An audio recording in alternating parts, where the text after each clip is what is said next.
आप अपनी लाइफ के किसी भी मोड़ में अगर कश्मीर जाते हो तो कश्मीर जाने के बाद ये दो एडवेंचर्स कश्मीर के लाजमी कर लेना, क्योंकि ये एडवेंचर्स ऐसे हैं कि आप जब इन एडवेंचर्स को करोगे आपकी सारी लाइफ ये यादगार बन के रह जाएगी कश्मीर में इन एडवेंचर्स के साथ। और अगर वैसे देखा जाए तो कश्मीर में और भी बहुत सारे पिकनिक पॉइंट्स है जो कि आपको कश्मीर जाने के बाद लाजमी विजिट करने चाहिए। और अगर आपको उन सब पिकनिक पॉइंट्स का नहीं पता तो मैंने कश्मीर के टॉप 8 पिकनिक पॉइंट्स पे वीडियो बनाई है और 2 पार्ट्स बनाए हैं उस वीडियो के। आप चाहो तो वो वीडियो देख सकती हो ताकि आपको कश्मीर के सारे पिकनिक पॉइंट्स का पता हो जाए। तो जब कभी भी कश्मीर जाओ तो कश्मीर के सारे पिकनिक पॉइंट्स को विजिट करके आना। ये नहीं कि 1-2 फेमस या फिर मशहूर पिकनिक पॉइंट्स को विजिट करके आप कश्मीर से वापस आ जाओ, ऐसा नहीं करना। आप जब भी कश्मीर जाओ कश्मीर के सारे पिकनिक पॉइंट्स को विजिट करके आना। अगर आपको सब पिकनिक पॉइंट्स का नहीं पता तो मैंने पार्ट 1 और पार्ट 2 वीडियो में कश्मीर के टॉप 8 पिकनिक पॉइंट्स के सभी पिकनिक पॉइंट्स बताए। आप वो वीडियो देख के कश्मीर जाना जब भी गए, मतलब उसमें मैंने सभी पिकनिक पॉइंट्स कश्मीर के बताए हुए हैं। और इसलिए बताए ताकि आप जब भी कश्मीर जाओ तो कोई 1-2 पिकनिक पॉइंट्स को भी छोड़ के ना हो, मतलब सभी पिकनिक पॉइंट्स को विजिट करके आओ यार अगर आप गए ही हो तो। और सिर्फ मैंने कश्मीर के ही पिकनिक पॉइंट्स नहीं बताए सारे आपको, मैंने इससे पहले मरी के बताए, नथिया गली के, अयूबिया के, ठंडियानी के, एबटाबाद के सारे पिकनिक पॉइंट्स बताए। इसलिए बताएं ताकि आप जब कभी भी इन जगहों पे जाओ तो आप इन जगहों के सारे पिकनिक पॉइंट्स को विजिट करके आओ। ये नहीं कि जो 1-2 सभी विजिट करके आते हैं उनको विजिट करके वापस आ जाओ और बाकी जो है उनको छोड़ाओ। तो ऐसा नहीं करना। ये चैनल मैंने बनाया ही इसलिए ताकि इस चैनल पर मैं आपको मशहूर जगहों के वो पिकनिक पॉइंट्स बताऊं जिनका आपको नहीं पता। शाबाश बेटा। तो ये तो हो गई चैनल से रिलेटेड बातें, अपनी वीडियो से रिलेटेड बातें। लेकिन अब मैं आपको बता देता हूँ कश्मीर के वो 2 एडवेंचर्स जो कि आपको कश्मीर जाके करने ही करने चाहिए। और क्यों करने चाहिए साथ में आपको वो भी बताऊंगा। तो चलो आपको वो एडवेंचर्स बता देता हूँ। तो नंबर 1 पर जो एडवेंचर्स आता है कश्मीर जाने के बाद जो आपको लाजमी विजिट करना चाहिए, उस एडवेंचर्स का नाम है रिवर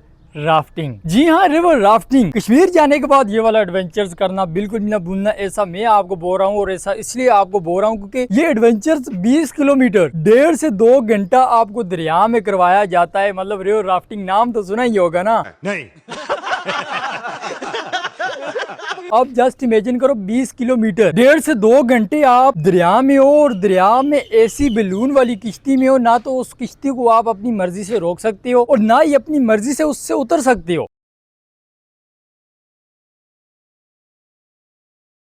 मतलब अब जस्ट इमेजिन करो यार, आपके हाथ में सिर्फ एक छड़ी दी जाती है ताकि आपकी रिवर राफ्टिंग वाली जो बोट है कहीं पे रुक जाए पानी के बहाव का कम होने से, तो आप उसको आगे तेज पानी के बहाव वाली साइड पे लेके जा सको। अदरवाइज अगर आप एक ऐसी जगह पे हो जहाँ पे पानी का बहाव बहुत तेज है तो उसको ना तो अपनी मर्जी से आप रोक सकते हो और ना ही उससे अपनी मर्जी से उतर सकते हो। और अगर उतर गए तो फिर आपको 1.5 से 2 घंटा पानी, वो दरिया जिसमें वो आपकी बोट चल रही है, 1.5 से 2 घंटा जहाँ पे रुकती है वहाँ पे आप उस बोट के बिना ऐसे ही चले जाओगे, कभी पत्थर के साथ लगोगे, कभी पानी के मुंह में। बहुत मुश्किल है। तो यार एडवेंचर्स तो ऐसे ही होते हैं। और एक बात आपको और बता दूं, आप अगर इससे अपनी मर्जी से नहीं उतरते तो फिर भी आप इससे गिर सकते हो। ऐसे तो नहीं होता है। मतलब पानी का बहाव इतना तेज होता है, रास्ते में बड़े बड़े पत्थर आते हैं, लहरें इतनी ऊपर बनती है। और ये वाइट वाटर राफ्टिंग है, मतलब जब दरिया का बहाव इतना तेज होगा, रास्ते में बड़े बड़े पत्थर आएंगे और वो पत्थर को लगने से जो लहरें बनेगी, वो जाग बनेगी, वो व्हाइट वाटर राफ्टिंग वाला एडवेंचर्स हो जाता है। आप जस्ट इमेजिन कर लो। और अगर आप इससे गलती से गिर सकते हो यार। आप जस्ट इमेजिन करो, पानी का बहाव इतना तेज है, रास्ते में आपके एक चट्टान आ गई, आपकी बोट उससे टकरा गई और अचानक ऐसे से वो आप गिर गए, तो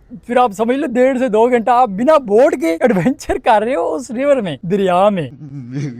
मेरे को जाना पड़ेगा, मेरे को जाना पड़ेगा, मेरे को जाना पड़ेगा। तो यार आता वैसे बहुत मजा है। आपको किसी भी किस्म की दिक्कत परेशानी इसमें आने वाली है नहीं, क्योंकि यहाँ पे आपको फुल्ली रेस्क्यू करके भेजा जाता है। आप अगर गिर भी जाते हो तो आपको रेस्क्यू कर लिया जाएगा। मतलब 100% तो नहीं कह सकता, लेकिन बहुत ज्यादा इसमें सेफ्टी वाले गैजेट्स आपको पहनाए जाते हैं और आपकी सेफ्टी के लिए 100% वो खुद का देते हैं, तो इतना इशू नहीं है। लेकिन अगर आप ये एडवेंचर नहीं करना चाहते तो कश्मीर में एक और एडवेंचर भी है। मतलब ये तो 1.5 से 2 घंटे का 20 किलोमीटर की राइड आपको दी जाती है, लेकिन एक और एडवेंचर है, वो सिर्फ 1 से 5 किलोमीटर की राइड होती है। वो न्यू कमर्स के लिए होती है। आप न्यू हो, आपने पहली बार करनी है, तो वो एडवेंचर्स भी आपको कश्मीर में करने को मिल जाएगा। लेकिन मैं तो कहता हूँ वो नहीं यार, नहीं। अगर कोई बच्चे अपनी फैमिली के साथ जा रहे हो तो इस तरह के एडवेंचर्स आपको, ये 1 से 5 किलोमीटर जो 15-20 मिनट की राइड और इतना उसमें इशू भी ना हो, तो आप अपनी फैमिली को करवा सकते हो। लेकिन अगर आप मेरी तरह के हो या फिर मेरे से बड़े हो या फिर मेरे से थोड़े से छोटे हो तो अपने दोस्तों के साथ ये वाला एडवेंचर लाजमी करना यार। और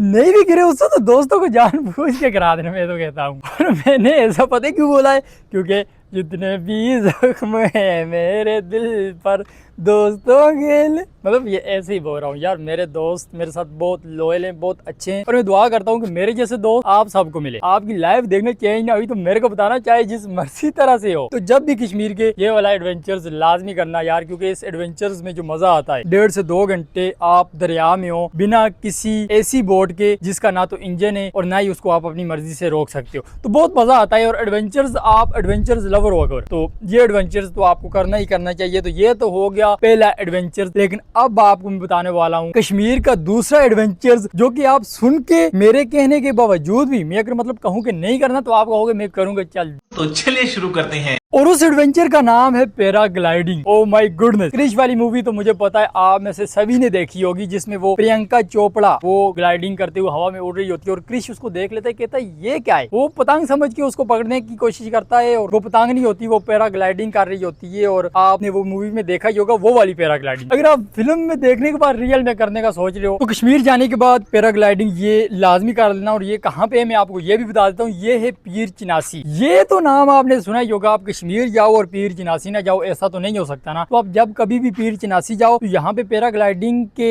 एडवेंचर्स भी आपको करवाए जाते हैं। तो यहाँ पे जाके आप पैराग्लाइडिंग कर सकते हो और यहाँ से आपको जो व्यू नजर आता है, मतलब एक तो पीर चिनासी है इतनी ऊंची जगह, मतलब इतनी ऊंची पहाड़ी है, यहाँ पे मजार भी है, वहाँ के कुछ थोड़ा सा साइड पे जाके आपको ग्लाइडिंग करवाई जाती है। और यहाँ से जब आप ग्लाइडिंग करते हो, हवा में उड़ान भरते हो, तो आपको मुजफ्फराबाद के एयरपोर्ट पे लैंडिंग करवाई जाती है। और जब आप इतनी ऊंची 9000 फीट की बुलंदी से आप पैराग्लाइडिंग करते हो तो नीचे जो आपको मंजर नजर आते हैं मैं आपको वो भी बता देता हूँ, ताकि आपका इंटरेस्ट बढ़े। और अगर आप सोच रहे हो यार ये क्रिश वाली मूवी वाला पैराग्लाइडिंग है, फिर तो मेरे को करनी चाहिए। वैसे आपको करनी चाहिए और आपको करनी चाहिए, आप अकेले नहीं कर सकते। मतलब ये जितनी आसान लगती है उतनी आसान है नहीं, तो इसलिए आपके साथ एक राइडर भी जाता है जो आपको पीर चिनासी की पहाड़ी से मतलब उड़ाता है और मुजफ्फराबाद के एयरपोर्ट पर लैंडिंग आपकी करवाता है। तो मैं आपको बता देता हूँ थोड़ा सा इसके बारे में। जब आप उड़ान भरते हो तो आपको क्या क्या व्यू नजर आता है। सबसे पहले जब आप उड़ते हो तो आपको एक नया एक्सपीरियंस मिलता है, दुनिया का शोर शराबा आपके माइंड से गुम हो जाता है, क्योंकि आप सोच रहे हो तो यहाँ से अगर गया तो फिर गया बेटे,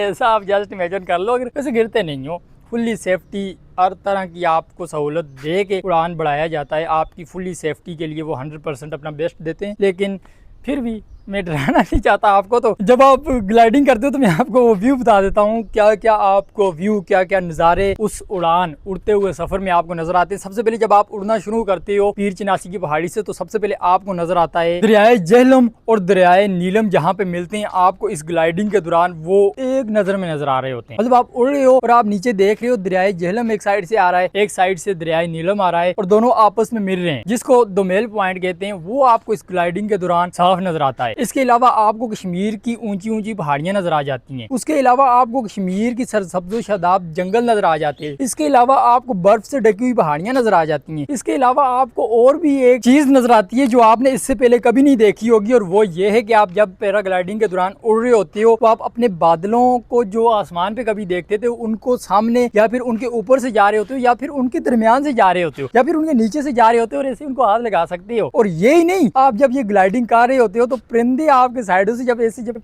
मैं यहाँ पे हूँ, यहाँ से कोई परिंदा अचानक चला गया तो आपको वो एक्सपीरियंस उससे पहले कभी मिला नहीं होगा। जमीन पे मिला होगा लेकिन आसमान में कभी नहीं मिला होगा। तो ये आपको एक्सपीरियंस बहुत सारे मिल सकते हैं पीर चिनासी पर जब आप पैराग्लाइडिंग करोगे। तो जब भी आप कश्मीर जाओ ये दो एडवेंचर्स मेरे को आपको अगर नहीं भी सजेस्ट करना चाहिए तो आपको करने चाहिए यार। वैसे ये पैराग्लाइडिंग वाला मैं आपको नहीं करने को भी कहूंगा अगर आपका इतना बजट नहीं है, मतलब इसका थोड़ा रेंट प्राइस रेस ज्यादा है, 10,000 प्लस से स्टार्ट होता है, बट रिवर राफ्टिंग वाला इतना नहीं है। वैसे तो आपको पैराग्लाइडिंग के लिए भी पैसे जमा करके पैराग्लाइडिंग करनी चाहिए अपनी लाइफ के कुछ लम्हों को एंजॉय करने के लिए, बट अगर आपका उतना बजट नहीं है कश्मीर जाने के बाद तो आप रिवर राफ्टिंग वाला एडवेंचर कर सकते हो। 1000, 1500, 2000 इतना तो बंदा कर ही देता है, आपको पता हो। और पैराग्लाइडिंग भी मैं तो आपको सजेस्ट करूंगा आज ही पैसे जोड़ना स्टार्ट कर दो। ग्लाइडिंग करनी है क्रिश मूवी वाली ग्लाइडिंग जिसे प्रियंका चोपड़ा ने की थी।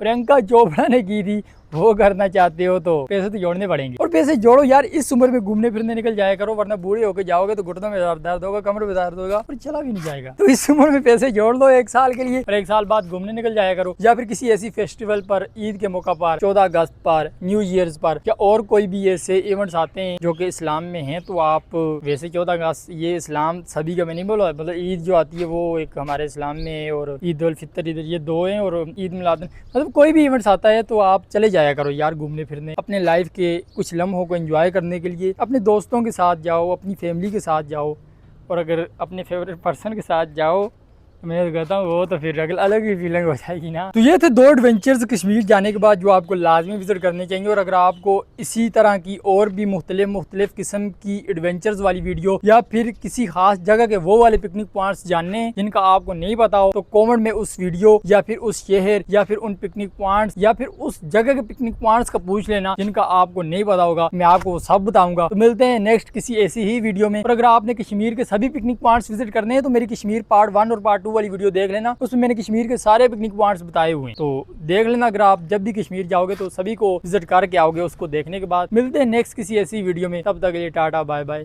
सी यू।